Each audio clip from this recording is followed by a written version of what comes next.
Welcome back, everybody. Are you looking for something sweet to do this summer? At Two Hives Honey, you can learn the process of honey production and prepare for upcoming honey harvest parties. They sound like a great time. And Tanya Wallace is joining us to tell us more. And Tanya, good morning. Good morning. How are you doing? I'm doing well, and I'm glad you're joining us. I think people who watch this show often normally see Tara Chapman in this seat, but we've got a fresh face with us this morning. And you've been in the beekeeping world now for a couple of years, right? Yeah, I just do backyard beekeeping, so my neighbors love me. I've been trying to figure it out as I go. Had a few swarms, but you can usually placate people with some free honey. That's right. You've got goods to give out at the end of the day. So I'm going to put you on the spot here. It's kind of a big question off the top. How is honey made? Yeah, so we all know about the honeybee and how they go land on flowers and they're getting the pollen and they look really cute and they get the little pollen pants. So what they're also pollen pants I have not heard before, but it's exactly what they're right on their they legs. get little puffers. Yes. Pollen pants.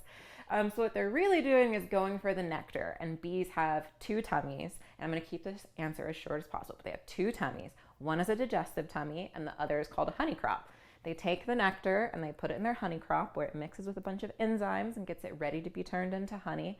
They go back to the hive, and with their sisters, they use their tongues, which are straw shaped, and they pass the nectar around, which is why we kind of lovingly call honey bee barf sometimes. Okay. And then when they've decided that this is fully enzymed, it's ready to go, they deposit it into one of these cells here, the nectar. Are you saying they pass between each other? Yeah, with their straw-like tongues. It's called a proboscis. Uh-huh. And they exchange the nectar, and then they deposit it into a cell here. But that's not honey yet. They still have to dehydrate it, because nectar is about 80% water content and honey is anywhere between 15 and 18. And you want to know how they do that? They just fan and fan and fan and fan their wings until it gets dehydrated. You know, some of this is stranger than science. You couldn't have paid me to guess that they have two tummies, that they bee barf, like, whoa. Mm-hmm. And then when it's properly dehydrated, they put a cap on it.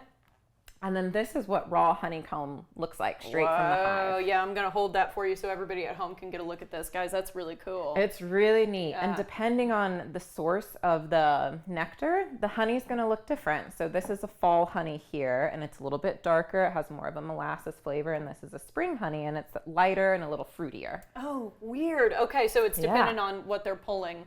Exactly. All of that pollen from. Okay. I know that you guys at Two Hives Honey do a lot of infusions as well, because we love the honeybees, but we can even make their stuff punchier by putting some things into it. Talk to me about how the infusion process works. Okay, so it's pretty straightforward. The only thing you have to be conscientious about is you don't want to put anything wet into the honey, because that will make it ferment. So you need some sort of dry ingredient. That could be tea, it could be salt, it could be an herb. I brought hibiscus, pink sea salt, rosemary, and some chilies. I love a hot honey. Oh, me too. So what we're gonna do is spoon some into a jar, whichever combo you wanna do. Okay.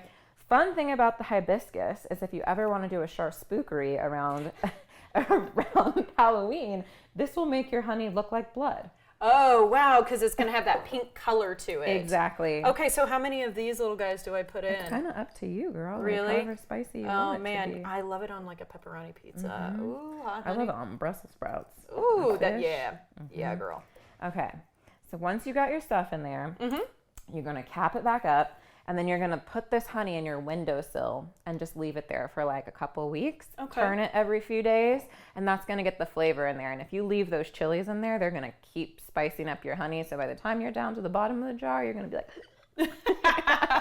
Well, that's really cool, and I can't believe how quickly it works. Yeah, this will take, about a week or two to be nice and infused, but it's pretty quick, pretty easy. I love it. Okay. I know that this is a lot to ask because the quality of honey is not always, I think, probably apparent from looking at it. But if we're at a grocery store or farmer's market, is there any dead giveaway? Yes, this is good honey, or uh-oh, I should go somewhere else. Yeah, I would totally look for local honey wherever you're at. There's usually like a beekeeper in your area that's going to have something in the store. Make sure it's local. I also like to look for variations in color between the jars and bottles, because that tells me it wasn't mass produced by like a honey packer where they're just mixing everything together and then pasteurizing it. You want it to be raw.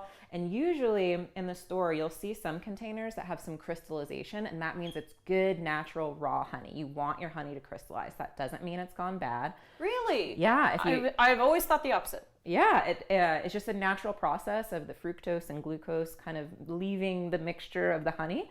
But you can totally remix the honey to make it more liquidy like this, just by heating up some water on your stove. Take the pot off the stove and then just put the whole container of honey in there. I was going to say, because there's no way we're adding water, right? No, I know you guys want to never keep the water add out of it. Okay. All right. In our last minute here, can you tell us about your honey harvest parties? You guys got a couple of them coming up. They are so much fun. It is controlled chaos. It is a chaotic event. It's for people who want to get messy and have fun because it's very sticky. What we do is we have people come out and we have these huge frames of honeycomb that have not ever been touched. And we teach you how to extract honey from honeycomb. You get to use the big extractor, which is like a giant centrifuge. And then you get to come to a station, make your own label, infuse it with whatever you want to. And you also get to use all of these fun tools. Okay, these really super cool tools that I'm so sorry we don't have more time to talk about today. And Tanya, we're going to have you back. I know y'all do tours, tastings, a whole lot going on out there. Thank you so much for your time. Thank you. All right, guys, learn more about the upcoming honey harvest parties as well as tours, tastings, and other events at 2hiveshoney.com.